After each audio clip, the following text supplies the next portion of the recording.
Welcome back. We are now in the second part of today's presentation, and we'll spend the next 60 minutes or so reviewing the competitive priority, optional budget supplement, and other requirements. Additionally, we'll review information on completing the application, submitting the application, and the peer review and scoring process. Again, participants are invited to send in logistical, technical, or clarifying questions through the chat function, and we have time at the end of the part 2 to go through a number of those. So we're going to move to the competitive priority. The competitive preference priority provides additional points to the applicants that decide to address it. The Race to Top District competition includes one competitive preference priority: results, resource alignment, and integrated services, which focuses on the applicant's integration of public or private resources in partnership designed to augment the school's resources by providing additional student and family supports to schools that addresses social, emotional, or behavioral needs of the participating students, giving the highest priority to students in participating schools with high-need students. Again, this is optional, and an applicant may receive up to 10 additional points if it successfully addresses a priority. More specifically, in order to address this priority, an applicant must, 1, provide a description of a coherent and sustainable partnership that is formed with a public or private organization, such as public health, before or after school program or social service provider, integrated service provider, business, civic group, or other community-based or organization and post-secondary institutions to support the plan described in its absolute priority 1. 2, identify not more than 10 population-level desired results for students in the LEA or consortium of LEAs that are aligned with and support the applicant's broader Race to the Top district proposal. These 10 population-level desired results may be the same as the proposed performance measures that were described earlier in this presentation. These results must include both educational results and other educational outcomes and family and community supports. 3, describe how the partnership would, A, track the selected indicators that measure each result at the aggregate level for all children within the LEA or consortium and at the student level for the participating students. B, use the data to target its resources in order to improve results for participating students. C, develop a strategy to scale the model beyond the participating students to at least other high-need students and communities in the LEA or consortium over time. And D, improve results over time. 4th, describe how the partnership would, within participating schools, integrate education and other services for participating students. 5, describe how the partnership in LEA or consortium would build the capacity of the staff in participating schools by providing them with tools and supports. 6, identify its annual and ambitious yet achievable performance measures for the proposed population level as described desired results for students. If an applicant chooses, it may submit a proposal for an optional budget supplement. The optional budget supplement provides an opportunity for an applicant to apply for funding to address a specific area that is supplemental to its plan for addressing absolute priority 1. This may include strategies to assess hard-to-measure skills and traits, strategies for increasing diversity across schools and LEAs and within schools and classrooms, data systems, predictive algorithms, content tagging schemes, new curriculum and online supports for students re-entering schools from juvenile justice systems, or a credit recovery program designed to support English learners newly entering the secondary school. The request for additional funding through the budget supplement must be designed to support a separate project that, if not funded, its exclusion would not adversely affect the applicant's ability to implement its proposal and meet absolute priority 1. In evaluating applications for this optional funding, peer reviewers will judge the extent to which the applicant has a clear, discrete, and innovative solution that can be replicated in schools across the nation. The optional budget supplement will be scored separately and is awarded up to 15 points and will not impact an application's overall score. Move on to application and program requirements. As part of its application, each LEA must provide its state and mayor at least 10 business days to comment on the LEA's application. With its application package, each LEA included in an application must submit the state's and mayor's comments or evidence that the LEA offered these parties time to comment. LEAs may also submit their responses to these comments. Again, these comments will be part of evidence considered in B3 and B4. Additionally, the application requirements include additional information and requirements for consortia applicants. While we will not go into this in more detail now, we will have a separate webinar on this in the future to provide additional information. As mentioned earlier, there are few program requirements that once grants are awarded. Today, we just want to focus on the program requirements regarding the budget.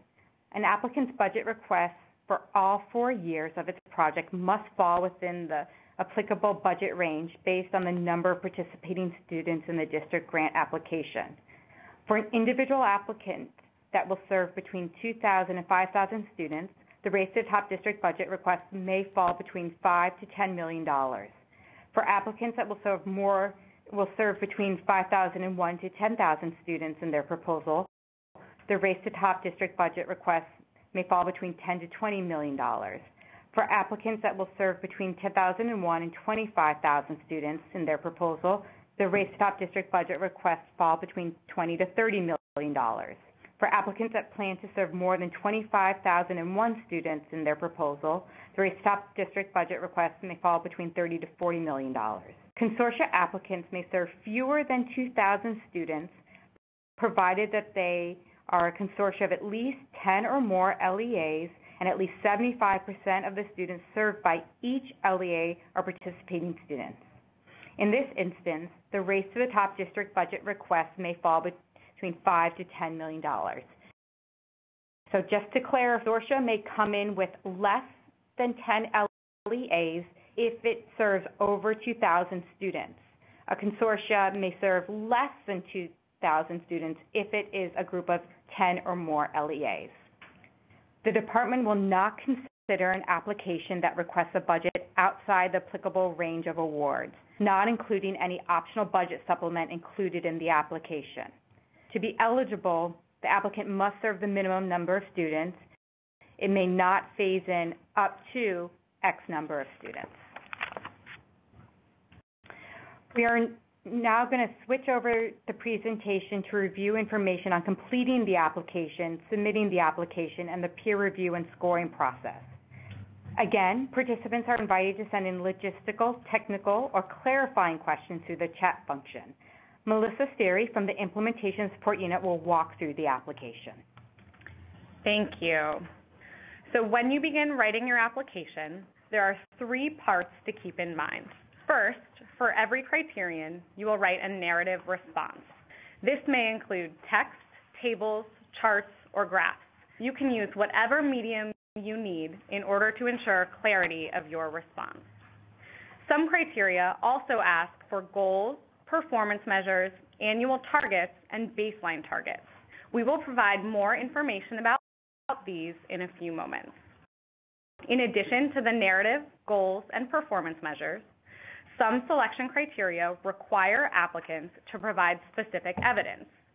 This is indicated in the criteria where they are required. In addition, an applicant may provide additional evidence for any criterion it chooses. An applicant may, in the narrative text below each selection criterion, or in an attachment in the appendix. Where an applicant chooses to include evidence in the appendix, it must describe the evidence in the narrative and note its location in the appendix. The appendix must include a complete table of contents. Each attachment in the appendix should include page numbers and be described in the narrative text of the relevant selection criterion with a rationale for how its inclusion supports the narrative and a notation of its location in the appendix. To review, the Race to the Top district competition has selection criteria, a competitive preference priority, and an optional budget supplement. The application provides space for an applicant to address the selection criteria, including performance measures and supporting evidence. In responding to the selection criteria, an applicant must coherently and comprehensively address how it will build on the 4 core educational assurance areas to create personalized learning environments. Applicants need not address every individual selection criterion. However, an applicant will not earn points for selection criteria that it does not address. Now we will review how to complete the application. Let's start with an example from the application. This is an excerpt from Criterion A, Vision. Specifically, this is for A2, an applicant's approach to implementation, and can be found on pages 28 through 30 of the application. All selection criteria and the competitive preference priority have a similar format. At the top of each box, noted with the arrow, you'll see the criterion or priority text, which is the same as in the notice inviting applications. Some sections will include just one selection criterion, while others will include a few criteria to respond to together. We'll show an example of that in a bit. Throughout the application, we use as defined in this notice to highlight terms that are defined in the notice inviting applications. Please pay special attention to these terms. In italics, you'll find directions to help you as you write your response. These include general directions as well as more detailed instructions for evidence, plans, goals, performance measures, annual targets, and recommended page length. We'll talk further about each of these on the next few slides. The general directions are prompting applicants to describe their narrative of their prior record of success and conditions for reform or their future plans as appropriate in response to each selection criteria the applicant chooses to address. The response should be included in the text box below each criterion or group of criterion, noted with the narrative response arrow. This may include text, tables, charts, or graphs. Again, use whatever medium you need in order to ensure clarity. And remember, length does not equal quality.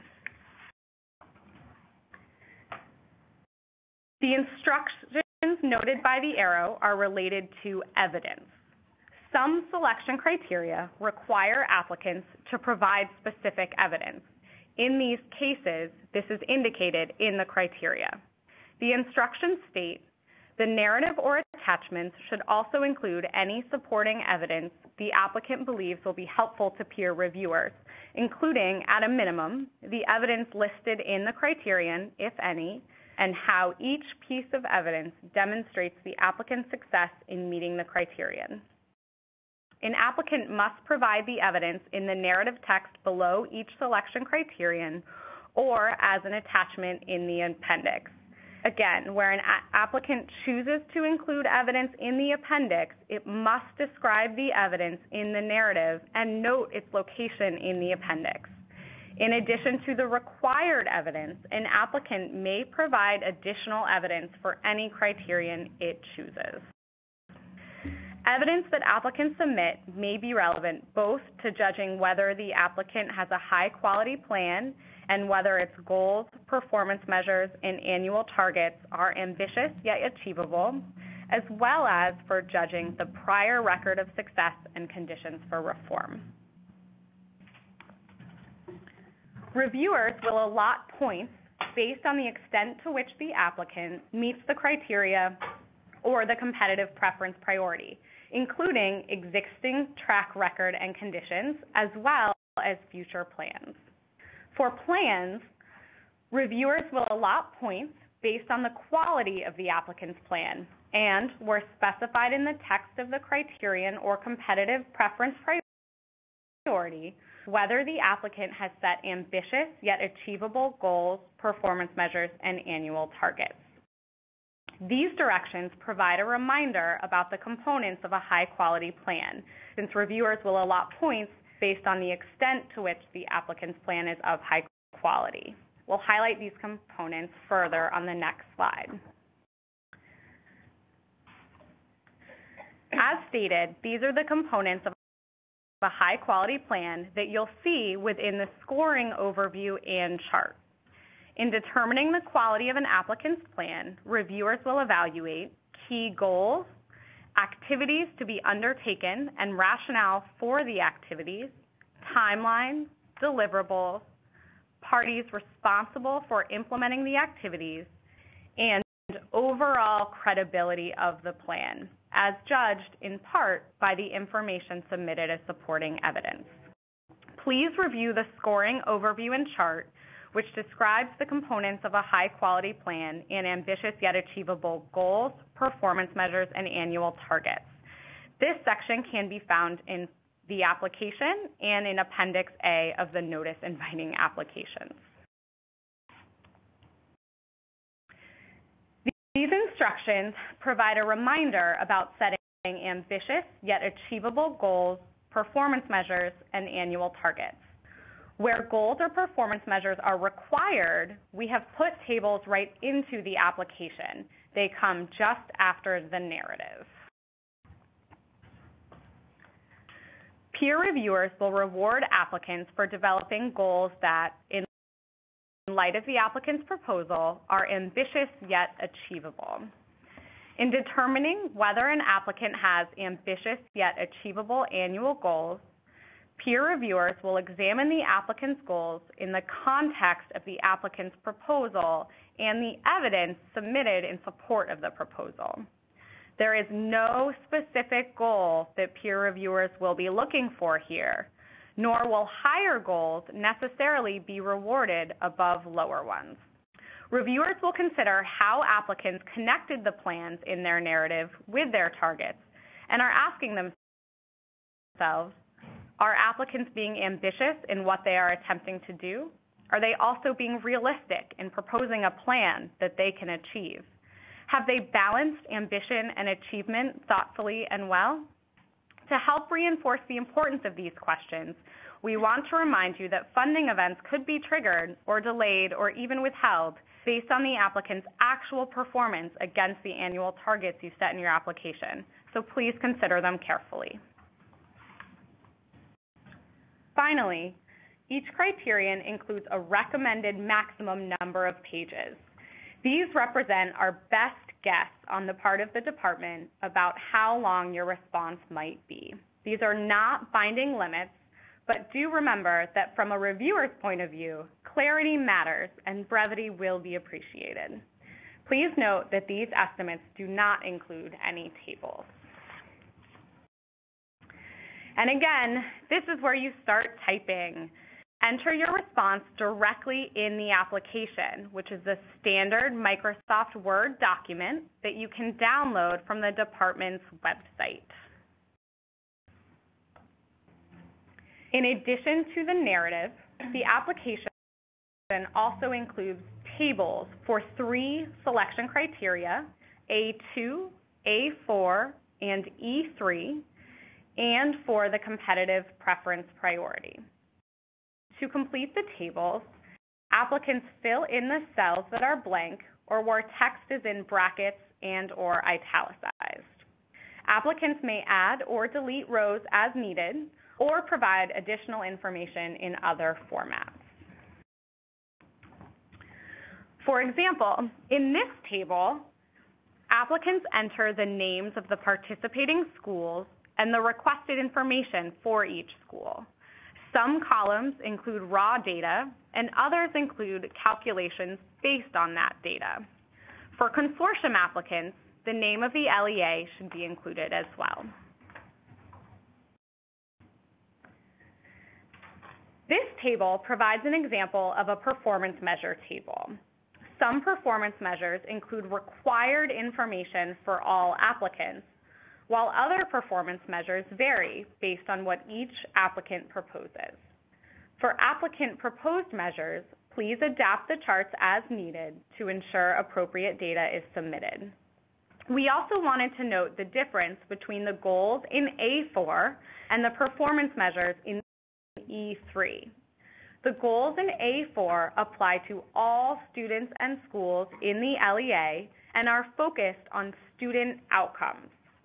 The performance measures in E3 apply only to participating students and participating schools and help measure ongoing progress during implementation and provide leading indicators of success.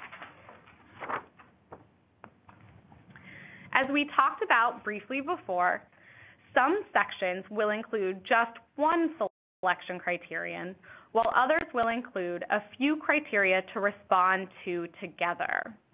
Where multiple criteria are grouped together, applicants should address them together in the one narrative box. For example, the application provides one space for selection criterion A, vision, for applicants to include their response to A1, A2, A3, and A4. In other cases, individual text boxes are provided for each criterion in a section. For example, each selection criterion in B have separate text boxes for each of the 5 criteria. It's important to note that peer reviewers will assign points for each criterion, regardless of whether the criterion is addressed individually in one text box or together with other criteria. Example from the application that can be found on page 107. In general, applicants indicate that they have met eligibility, application, and other requirements through application signatures that the assurance has been met. The assurance sections will also indicate when other information is requested, such as in this example, where applicants place an X to indicate that the assurance is met and also provide the location in their proposal where they have addressed this assurance. I'm now going to turn it over to Meredith Faraci, who will walk through the next few sections of the presentation. Good afternoon. Okay, great. Race to the top district applications will be reviewed and scored by external expert peer reviewers, not the U.S. Department of Education employees. In response to an open call for applicants, the department has received an overwhelming number of high-quality peer reviewer applications and expects to designate peer reviewer finalists and alternates in September. As part of the screening process, peer reviewer applicants are thoroughly screened by the department for expertise in the core educational assurance areas and district-level implementation and continuous improvement, personalized learning, integrated service support, district and school-level operations, application review and evaluation, and serving high-need students. To ensure a fair review process, all peer reviewer applicants will be screened for conflicts of interest. Additionally, reviewers' names will be redacted from all scores, comments, and specific reviews. Peer reviewers will be expected to read, score, and provide comments on Race to the Top district applications during an off-site individual review from November 2nd through November 18th. The allotment of points will be based on how well applications meet the criteria and the competitive preference priority. The highest scoring applications will advance to a panel review where the reviewers will meet in person to discuss and finalize their individual scores, and that happens from November 27th through the 30th. Race to the Top district grants will be awarded on a competitive basis to LEAs or consortia of LEAs. The department has specified a maximum point value at the criterion level, and for each maximum point value, the department has developed a range of point values for low, medium, and high quality responses. Peer reviewers will allot points based on the quality and extent to which the applicant responds to the criteria.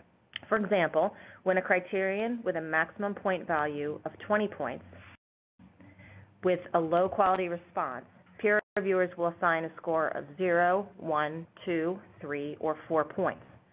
In addition to assigning points to an applicant's response to a criteria, the applicant will also provide a comment justifying the score.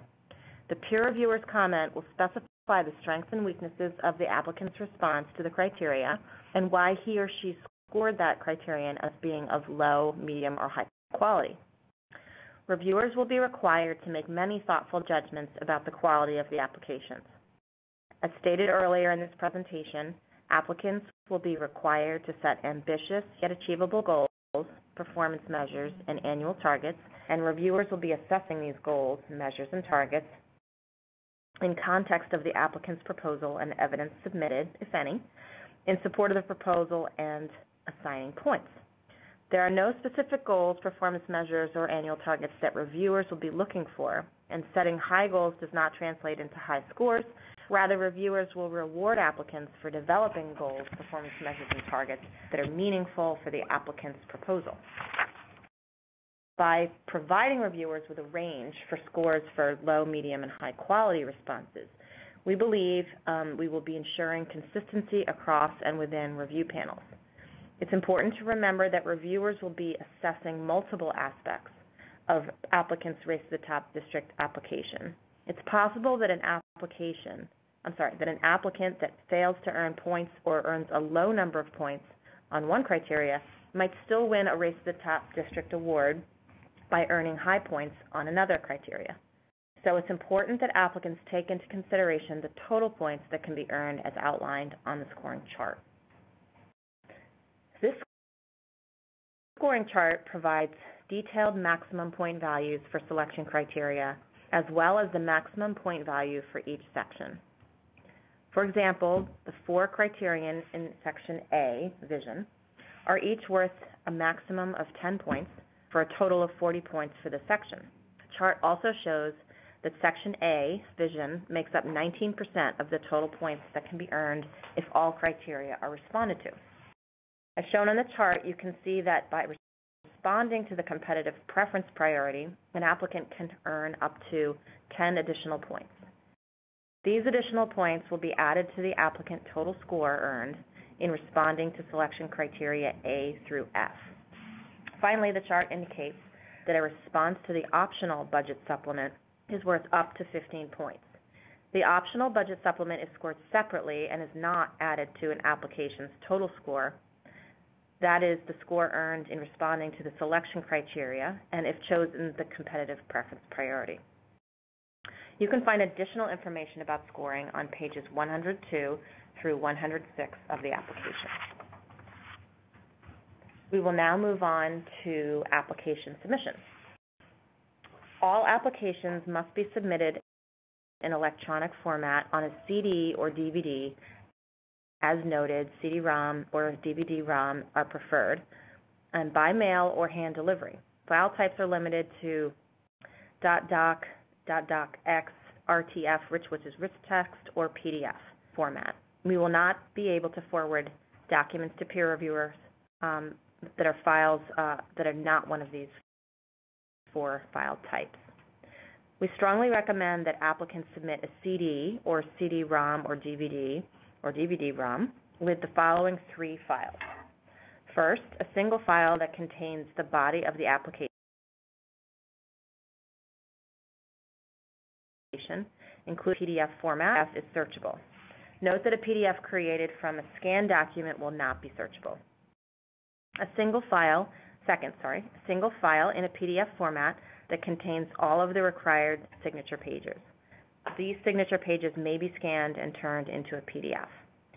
Third, copies of the completed electronic budget spreadsheets with the required budget tables, which should be in a separate file from the body of the application. These spreadsheets will be used by the department for budget reviews and will not be given to peer reviewers. Each of these items must be clearly labeled with the LEA's name, city, state, and any other relevant identifying information. Applicants also should not password protect these files. It's important that you note that the due date is a received by date, not a postmark date. This means that the department must receive all grant applications on or before 4:30 p.m. exactly. Any time after 4:30 p.m. is considered late, and the applicant will not be considered for funding.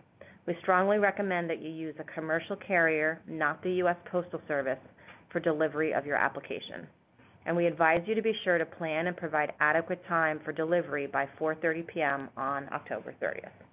Please note that the mailing address is different for applications submitted by mail, including commercial carriers, than the address for hand-delivered applications, including courier services. We will now move on to intent to apply. We will be able to develop a more efficient process for reviewing grant applications if we know the approximate number of applicants that intend to apply for funding under this competition.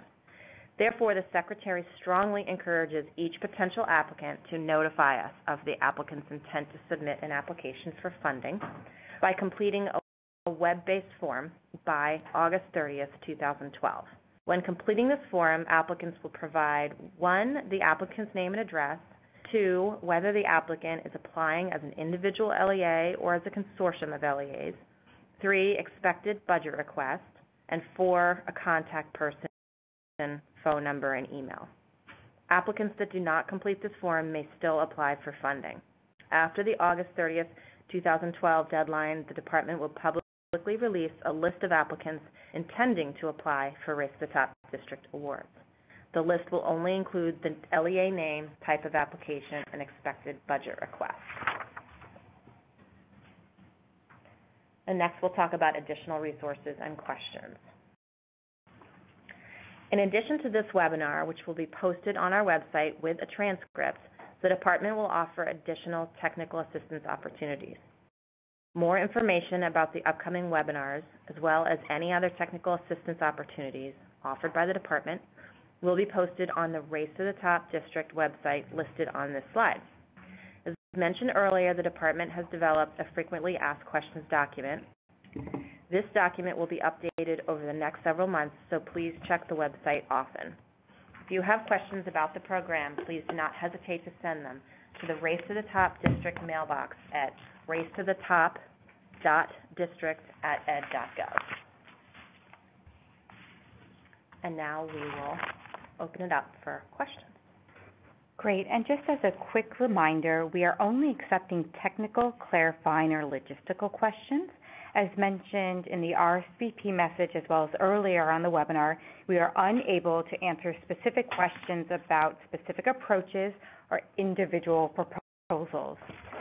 So we apologize, but when people are asking us what did we think would this work or we're thinking about X, I'm afraid we are unable to answer those type of questions. So at this point in time, we're going to go through a few questions that have come in through the chat feature during the break, as well as through this last time period, and we will get through as many as we can in the time left. So a couple that have come in had asked, must an applicant apply for an optional budget supplement? The answer is no. An applicant does not have to apply with an optional budget supplement, nor will it give an applicant preference or priority if it comes in with an optional budget supplement. Another question is asked, if stakeholders send letters of support directly to the department, will these letters be considered as part of the application? The answer is no. We're afraid that only letters of support that an applicant submits with this application, and we ask that you submit as part of the appendix, will be considered in the review of the applications. Letters of support sent directly to the department will not be added to an applicant's application. Another couple questions that have come in have asked, will absolute priorities 2 through 5 affect an applicant's score? Applicants' responses to absolute priorities 2 through 5 will not affect an applicant's score or provide additional points. Instead, this information will allow the department to select a diverse group of grantees among the high-quality applications that come in. So again, applying to absolute priority 2 through 5 does not preference any one group, nor do we provide additional points around that. couple questions have asked, may a district sign on to more than one Race to the Top district application? The answer is no. A district may only sign on to one application.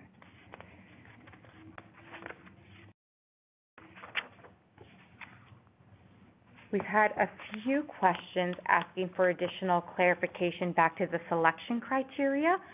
So a couple of people have requested that we clarify if a district has no persistently low-performing schools, or can they be considered for this grant? The answer is yes. Serving persistently lowest performing schools or having persistently lowest performing schools is not an eligibility criteria. As part of the selection criteria in B, will we be taking into consideration the interventions in the persistently lowest achieving schools.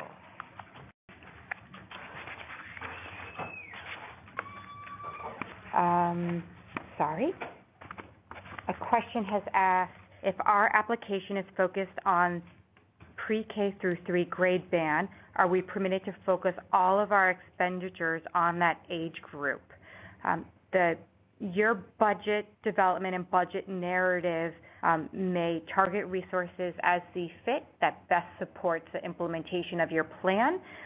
Again, as we mentioned earlier, as part of the selection criteria for the budget, we will be looking at different aspects of how you choose to, the peer reviewers, will be looking at different aspects of your budget.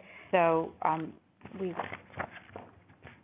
flip back to that for 1 second. I apologize.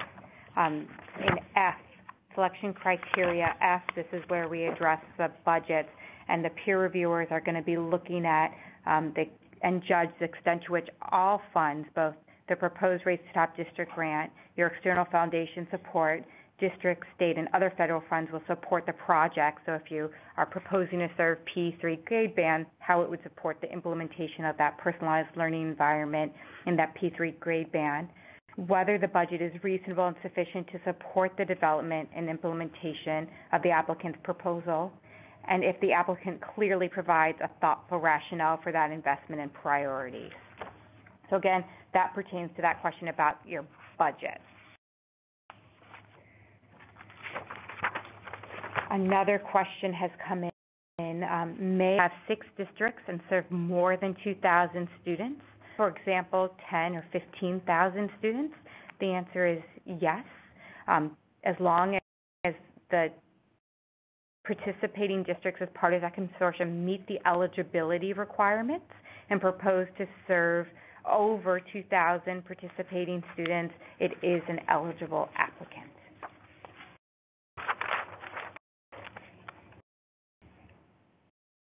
Another question that has come in is if a school district is participating in a Race to the Top state grant, can they apply for this district competition?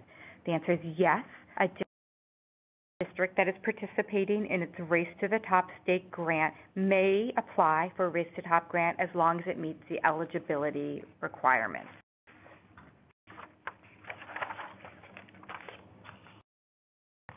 A couple of questions asked about the length of the grant.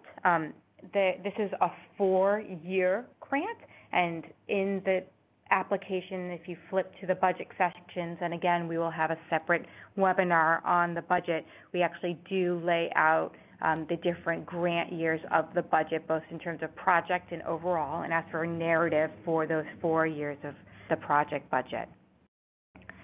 Will any preference be given to consortiums over district applications? I apologize, this is a new question. Will any preference be given to consortiums over district applications? The answer is no. We're not preferring one over the other. Both districts and consortia are welcome to apply.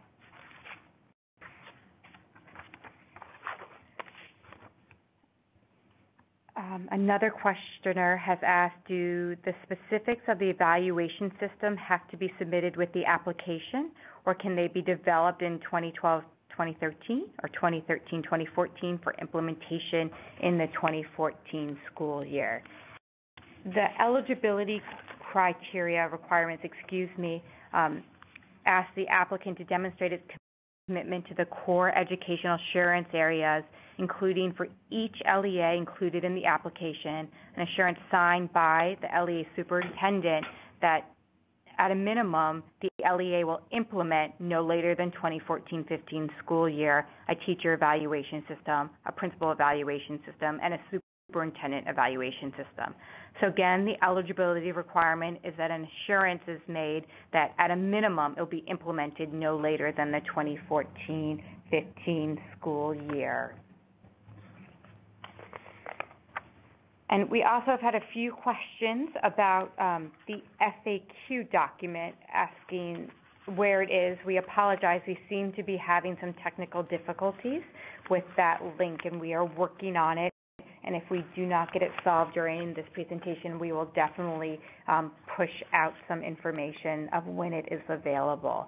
And with that, I'm just going to check quickly some other FAQs coming in, so we may have dead air for a few moments. We apologize.